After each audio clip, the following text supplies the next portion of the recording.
মাননীয় ইয়াং সংসদ সদস্য, আপনাকেও ধন্যবাদ আপনার প্রশ্নের জন্য। আপনি নিজেও সাক্ষী, আপনার নির্বাচনী এলাকাতেও আপনাকেও মহিলারা ঘিরে ধরেছিল ফ্যামিলি কার্ড দেওয়ার জন্য। আপনি উত্তরে বলেছেন যে এই মুহূর্তে ফ্যামিলি কার্ড সরকার দেবে, আপনি চেষ্টা করবেন তাদেরকে ফ্যামিলি কার্ড ডিস্ট্রিবিউট করার জন্য। মাননীয় সদস্য আবুল হাসনাত, প্রশ্ন আছে? সম্পূরক প্রশ্ন করতে পারেন। জি মাননীয় স্পিকার, ধন্যবাদ মাননীয় স্পিকার। মাননীয় স্পিকার, মাননীয় প্রধানমন্ত্রী মাত্র যে উত্তরটি দিয়েছেন, নারীদের সামগ্রিক উন্নতির জন্য, অর্থনৈতিক উন্নতির জন্য যেসব পদক্ষেপগুলো নিয়েছেন, সেসব পদক্ষেপের 5 নম্বর প্যারাগ্রাফের আলোকে মাননীয় স্পিকার আমার সম্পূরক প্রশ্ন। মাননীয় প্রধানমন্ত্রী বলেছেন যে টোটাল 4 কোটি পরিবারকে আমরা ফ্যামিলি কার্ডের আওতায় নিয়ে আসব। আমরা যদি 4 কোটি পরিবারকে আমরা ফ্যামিলি কার্ডের আওতায় নিয়ে আসি, তাহলে আমাদের 1,20,000 কোটি টাকা মাননীয় স্পিকার আমাদের টোটাল হচ্ছে খরচ হবে, এবং প্রসিজারাল কস্ট সহ সেখানে 1,34,000 কোটি টাকা হচ্ছে আমাদের বার্ষিক খরচ হচ্ছে। আবার গত সপ্তাহে মাননীয় স্পিকার আমরা ফার্মার্স কার্ডের বিষয়ে জানলাম যে 2,75,00,000 ফার্মার্সকে আমরা ফার্মার্স কার্ডের অধীনে আমরা নিয়ে আসবো। মাননীয় সদস্য সরাসরি প্রশ্ন করুন, ভূমিকা বাদ দেন, প্রশ্ন করুন। তো সেখানে 6,875 কোটি টাকা, যেখানে প্রসিজারাল কস্ট সহ 7,000 কোটি টাকা মাননীয় স্পিকার খরচ হচ্ছে। অর্থাৎ মাননীয় প্রধানমন্ত্রীর কাছে আমার প্রশ্ন, এই পদক্ষেপগুলো নিঃসন্দেহে মানুষকে সংযোগ করেছে, মানুষ এগুলোর প্রতি আকৃষ্ট হয়েছে, কিন্তু আমার প্রশ্নটি হচ্ছে, আমরা 1,40,000 কোটি টাকা প্রত্যেক বছরে যদি একটা নির্ভরশীল অর্থনীতির খাতে আমরা বিনিয়োগ করি, সেক্ষেত্রে এটা কতটা হচ্ছে আমাদের অর্থনীতিকে স্বনির্ভর করবে, এবং এই অর্থটা কি আমরা সোশ্যাল সেফটি নেটসের যেই খাতগুলো এখন বর্তমানে বিদ্যমান রয়েছে সেগুলো থেকে কেটে এনে আমরা সেখানে বরাদ্দ দিচ্ছি, নাকি হচ্ছে আমরা নতুন করে আমরা এই খাতগুলোতে টাকা দিচ্ছি? যদি নতুন করে দেই, সেক্ষেত্রে মুদ্রাস্ফীতি ঘটার সম্ভাবনা রয়েছে কিনা সেটি পরীক্ষা করা হয়েছে কিনা, এটি আমার প্রশ্ন। ধন্যবাদ মাননীয় স্পিকার। মাননীয় প্রধানমন্ত্রী। মাননীয় স্পিকার, আপনাকে ধন্যবাদ।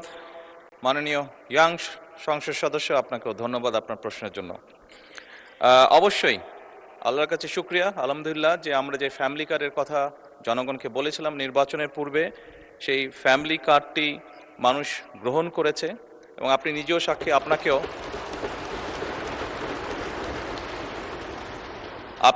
সাক্ষী, আপনার নির্বাচনী এলাকাতেও আপনাকেও মহিলারা ঘিরে ধরেছিল ফ্যামিলি কার্ড দেওয়ার জন্য। আপনি উত্তরে বলেছেন যে এই মুহূর্তে ফ্যামিলি কার্ড সরকার দেবে, আপনি চেষ্টা করবেন তাদেরকে ফ্যামিলি কার্ড ডিস্ট্রিবিউট করার জন্য। মাননীয় সংসদ সদস্য, আপনি নিশ্চয়ই এটি অনুধাবন করতে পারবেন যে 4 কোটি পরিবারকে আমরা ফ্যামিলি কার্ড দিব। আমরা পর্যায়ক্রমিকভাবে সরকার এটা দেবে। পৃথিবীর কোনো সরকারের পক্ষেই একবারে এটি করা সম্ভব না।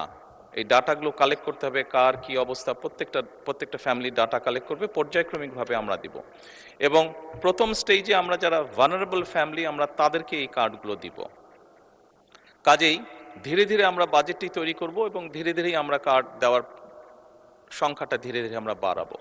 এবং সেজন্যই আমরা মনে করি আমাদের যে সব হিসাব নিকাশ করেছি আমরা, তাতে করে বাজেটের উপরে কোনো চাপ পড়ার তেমন কোনো কারণ নেই। এটি গেল 1 নম্বর। দ্বিতীয়ত, আপনি বলেছেন যে আরও যেগুলো সেফটি নেট,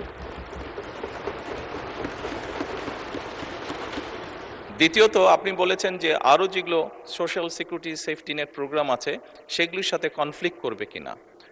মাননীয় সংসদ সদস্য, আপনি যদি দেখেন এই মুহূর্তে যে কটি ধরনের ডিফারেন্ট কাইন্ডের এই ধরনের প্রোগ্রাম আছে, আপনি যদি সবগুলোর অর্থ সহযোগিতা অ্যাড করেন, দেখবেন যে ফ্যামিলি কার্ডে যেই 2,500 টাকা দেওয়া হচ্ছে সবগুলো অ্যাড করলেও সেটার পরিমাণ না।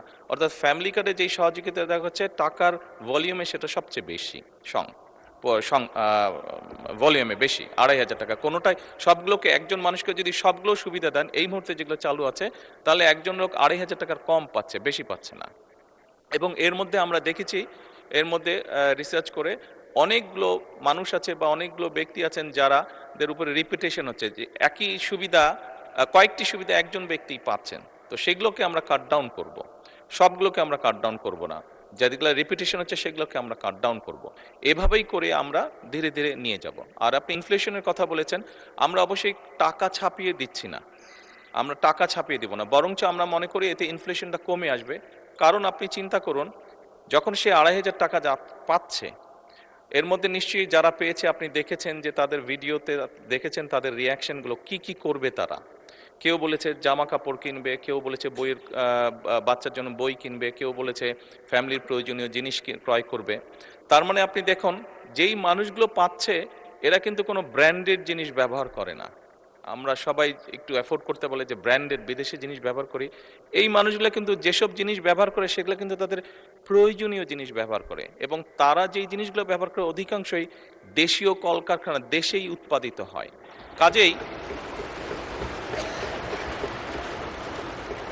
কাজেই মাননীয় সংসদ সদস্য, এই টাকাটা যখন তার কাছে যাচ্ছে, সে যখন খরচ করছে, এই টাকাটা কিন্তু গ্রামীণ ইকোনমিতে ব্যবহৃত হচ্ছে। সে হয় মুরগি কিনছে, সে হয়তো থালা বাসন কিনছে, সে হয়তো গামছা কিনছে, যেই সবগুলো জিনিস, সে তার বাচ্চার যে কাপড় কিনছে, সে তার বাচ্চার জন্য যে বই কিনছে, সবগুলো জিনিস লোকালি প্রডিউস হচ্ছে। তার ফলে যেটা হবে, আমাদের লোকাল ইন্ডাস্ট্রিগুলো ধীরে ধীরে, এই যে 1,64,000 কোটি টাকার আপনি কথা বললেন, এটি সম্পূর্ণভাবে লোকাল ইন্ডাস্ট্রিগুলোতে যাবে, লোকাল ইন্ডাস্ট্রিগুলোকে এগুলো হেল্প করবে। এবং স্বাভাবিকভাবে যখন একটি গ্রামে যখন অনেকগুলো ফ্যামিলি, অনেকগুলো মহিলা এই কার্ডটি পাবেন, তারা যখন যেই দোকানে গিয়ে সদাই করবেন, তারা জিনিসপত্র কিনবেন, সেই দোকানে আপনি খোঁজ করে দেখুন, এখন হয়তো একজন হেল্পার আছে দোকানের, তার স্টাফ হয়তো একজন আছে, কিন্তু আপনি 3 মাস পরে বা 6 মাস পরে দেখবেন তার স্টাফ 2 জন হয়ে গেছে। কারণ স্বাভাবিকভাবে অনেকগুলো ফ্যামিলির কাছে এই সহযোগিতাটা পৌঁছাবে এবং তারা সেখানে সদাই করতে যাবে বা জিনিসপত্র কিনতে যাবে। ফলে ওই দোকানের মালিক যে বা দোকানটা যা চালাচ্ছে তার তখন একজন সহকারী হবে না, তার 2 জন সহকারী হবে। অর্থাৎ কর্মসংস্থানেরও একটি ব্যবস্থা হচ্ছে। একদিকে যেরকম এইটা এক কাইন্ড অফ ইনভেস্টমেন্ট, স্টেট রাষ্ট্রের একটা ইনভেস্টমেন্ট, যে ইনভেস্টমেন্টের মাধ্যমে ধীরে ধীরে লোকাল শিল্পগুলো গড়ে উঠবে, যে ইনভেস্টমেন্টের মাধ্যমে ধীরে ধীরে কর্মসংস্থানও গড়ে উঠবে। সেই জন্যই আমাদের হিসাব বলছে ইনফ্লেশন বরং কমবে, বাড়বে না। মাননীয় সংসদ সদস্য, ধন্যবাদ আপনার প্রশ্নের জন্য।